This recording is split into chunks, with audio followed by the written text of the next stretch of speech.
Welcome, my friends, back to Beyond the Well, where forgotten histories and untold legends awaken. I never expected to find that well, hidden deep in the woods behind my house. But when I touched its sacred water, I saw more than my own reflection. I saw another world.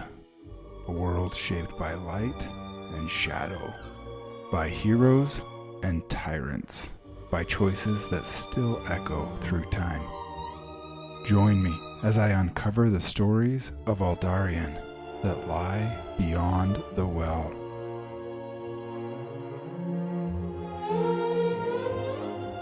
The Branding, Episode 4, The Road to Ashmoore. Brennar strode through the lowland forests with his staff resting against his broad shoulder, its weight comforting his grip. The dark veins of power that coiled around the wood pulsed faintly, mirroring the silent fire that burned in his chest. Xathis had told him it would grow in proportion to his connection to the Nexus, and his connection had never felt stronger. His path was clear. Ashmoore, the city where his brother had met his end. Every step carried him closer to his purpose. Vengeance. Sweet vengeance. Xathis walked beside him, his hood drawn, his presence, as ever, shadowed. The man had continued his teachings, explaining the deeper workings of the Nexus. The Nexus is, at its heart, power, Xathis had said during one of their sparring sessions. But the light and the dark do not draw from it in the same way. The light calls and hopes. The dark commands and takes. The strong do not wait for permission. Brennar had listened and understood. The road wound through the foothills, the tree lines thinning as they approached the outskirts of a small village. It was a nameless place, barely more than a collection of thatched roof homes and a central well. But as they approached, Brennar noticed something. Silence. Not the peaceful hush of a sleeping town, but the tense, waiting quiet of fear. They stepped into the village square. Doors were shut, windows dark. The scent of smoke and something foul clung to the air. Xathis stopped, his sharp gaze sweeping over the empty streets. Then, from the shadows between two buildings, a figure emerged. A man, gaunt and wild-eyed, dressed in tattered clothes. He stumbled forward, falling to his knees before them. "Please," the man gasped. "Please help us." Brennar's grip tightened on his staff. He could see the bruises on the man's skin, the desperate hunger in his eyes. Xathis spoke first. "What is this here?"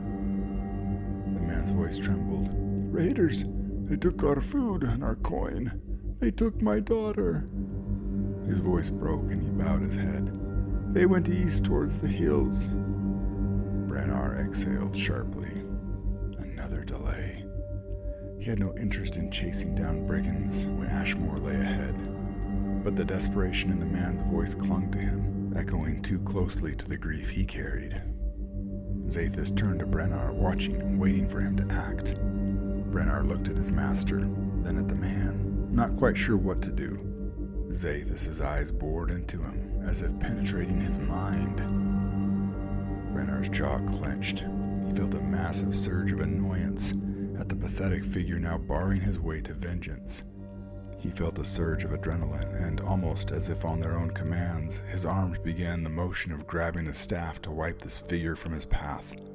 But then a single thought entered his mind. His mother. The thought gave him pause. He looked down at the figure. His eyes softened. "Show me where they are." Brennar found them at dusk. A group of 5 men around a campfire, their laughter cruel and their weapons close at hand. The girl, no more than 12, sat bound against a tree, her face streaked with dried tears. Brennar stepped into the firelight. The brigands reacted instantly, hands flying to swords and daggers. One of them, a burly man with a scar down his cheek, sneered. "Well, what do we have here now?" He planted his staff into the dirt and rolled his shoulders. "Let the girl go." Laughter. "Or what? 5-1? The staff moved before the words had finished leaving the man's mouth. The first strike shattered a kneecap. A second sent a man crashing into the fire, his screams cutting through the night. They never had a chance. Brennar was on them like a storm, his staff moving with brutal precision. Bone-snapped cries of pain filled the air, and within a few seconds, only 2 men remained. One was the leader, an older man with a sword who now pointed it at Brennar, quavering.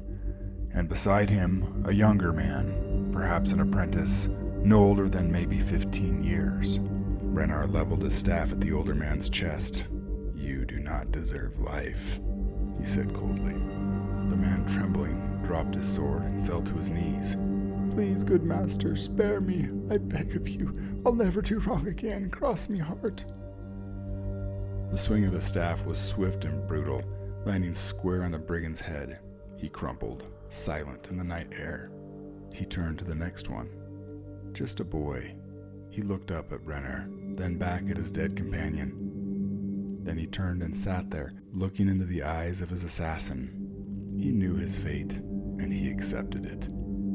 Brennar looked at the young eyes, lowered his staff, then pointed to the woods and said, "Leave." The boy looked up at Brennar, and then without a word, took off into the woods. The girl sobbed as Brennar cut her bindings. "It's over," he said, his voice softer than he expected. "Go home." She looked up at him, her eyes full of fear and gratitude. Then, without a word, she ran. Xathis stepped from the shadows, arms crossed. "What have you done? Why show mercy to any of these pathetic people? Least of all to that brigand boy. Don't you know he'll be back to hunt you one day?" Brennar shouldered his staff but said nothing. "Have you learned nothing? Do you really think you have the ability to choose for yourself?" He shook his head. "Your objective was Ashmoore, yet you took precious time to help the weak?" Then a heaviness hit the air, and a panicked look came over Xathis's eyes. "Oh no. What have we done? He comes. Genuine fear filled his face. He pulled back his sleeve on his cloak and revealed a dark black scar. Xathis reached out his trembling finger and touched it, chanting softly, gutturally from the back of his throat. A dark mist rose from the forest floor, and the shape of a demonic entity formed. It loomed high overhead and sucked in all the light, all the peace, all the presence of the meadow. A low thrumming sounded in his ears. "You are mine, bound in blood, burned in flesh." As Brennar heard the words, he felt his own snake scars light on fire and his knees buckled. He fell before the entity, which now rose in height and commanded in a shrill and high voice, "You will obey your master." Xathis fell to his knees, his hands coming up from his own scar. Yes, Lord Azrathul, binder of shadow and power on high." The demon turned on Xathis and reached his hand out. Long tendrils of mist flowed around the soul hunter. "What have you brought me? Weak flesh. He must be taught submission above all else," the demon shrieked. Xathis quaked and quivered as the shadowed finger raked his back. Xathis screamed and fell to the forest floor. The entity turned and then moved slowly towards Brennar. The massive boy felt his frame bend and twist in submission to an overpowering force being exerted upon him. He heard screams and felt a weight crush him to the forest floor. Then, blackness. The early morning light fell on Brennar as he lay in the lightly shaded forest growth. The night was spent, and, aching like he had never ached before, he sat up, uncertain of where he was. The memories of the night before came rushing back like a vivid nightmare. Instinctively, he reached to find his staff. As his fingers curled around the smooth surface, he felt a rush of calm and felt a pulsing in his arms. His snake scars burned and pulsed with heat. He looked around. Xathis was nowhere to be seen. Just as well, he muttered. With effort, he stood up and fought off a rush of dizziness. Then his thoughts fell on his objective, and the vengeance still burning in the pit of his stomach. Ashmoore waited, and so did his vengeance.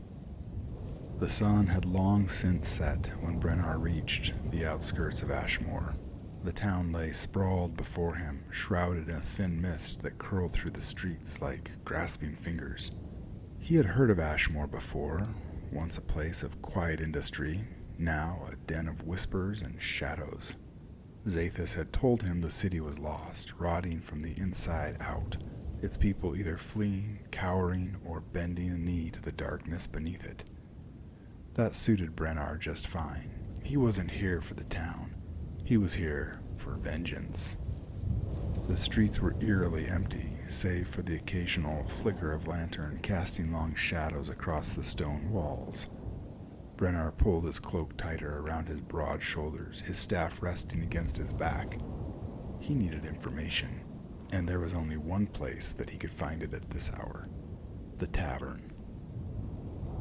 The drunken mayor sat squat and unwelcoming in the center of the lower district, its windows thick with grime, its doors barely hanging on their hinges.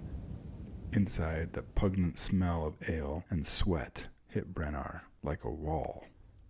The room was dimly lit, filled with haunched figures nursing their drinks, muttering one to another in voices just above a whisper. Brennar stepped inside, drawing immediate attention. He was big, imposing, and above all, a stranger. The conversations dimmed, eyes glancing his way before quickly turning back to their cups. He ignored them and approached the bar, where a heavy-set man with a permanent scowl was wiping down a chipped wooden mug. "I'm looking for information," Brennar said, his voice steady. "About the ones who run this town." The barkeeper didn't stop cleaning. "You'd be better off minding your own business." Brennar leaned forward slightly. "I'll decide what's better for me." The barkeep sighed. Setting the mug down, he gave Brennar a hard look. "You're not the first fool to come sniffing around. And the ones before you, well, they never left." A few patrons nearby shifted in their seats. Brennar caught the motion. 3 men, their gazes locked on him now, their hands slipping under their cloaks.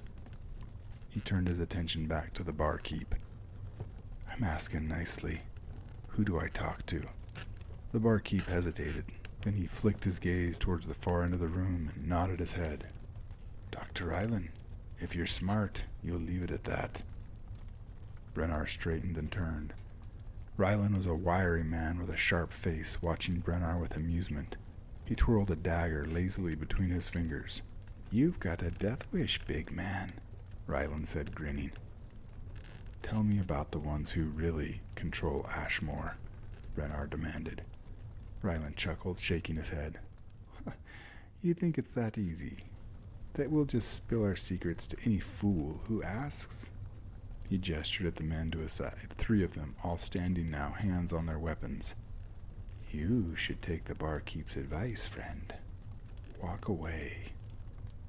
Brennar didn't move. His fingers twitched at his side, itching to reach for his staff. "I don't like repeating myself," Brennar said. Ryland's smirk faltered. "Neither do I." Then, without warning, the first man lunged. Brennar moved before the dagger could find his ribs. He twisted, his staff already in his hands, and drove the end of it into the attacker's stomach. The man wheezed, crumpling forward. The second came at him from behind. Brennar ducked low, sweeping his staff in a brutal arc. He caught the man across the knees and sent him sprawling onto the ale-stained floor. Ryland cursed, flipping his dagger into his palm. "You really don't know when to quit, do you?" Brennar leveled his staff at him. "Tell me who runs this town. Tell me where the leader of these cultists are." Ryland sneered and took a step back. "He already dead. You don't even know it yet." A slow clap echoed from the doorway. Brennar turned, his grip tightening, as a tall man in dark armor stepped forward. Behind him, at least 20 others filtered in, their weapons gleaming in the dim light. The man in front, broad-shouldered, his eyes cold and calculating, smirked. Well, you must be the one causing all this trouble. Brennar exhaled slowly. He rolled his shoulders, planted his feet. The men began to move around the room, surrounding Brennar. The fight was about to begin. Well, that's it for today. Thank you for coming with me beyond the well. If you enjoyed this story, please consider liking, following, or subscribing. And if you have a moment, I would love a review. Your feedback truly makes a difference. If you want to dive deeper into the well, visit beyondthewell.net for show notes, transcripts, maps, character descriptions, and much, much more. And until next time, keep seeking, keep dreaming, and keep telling your story.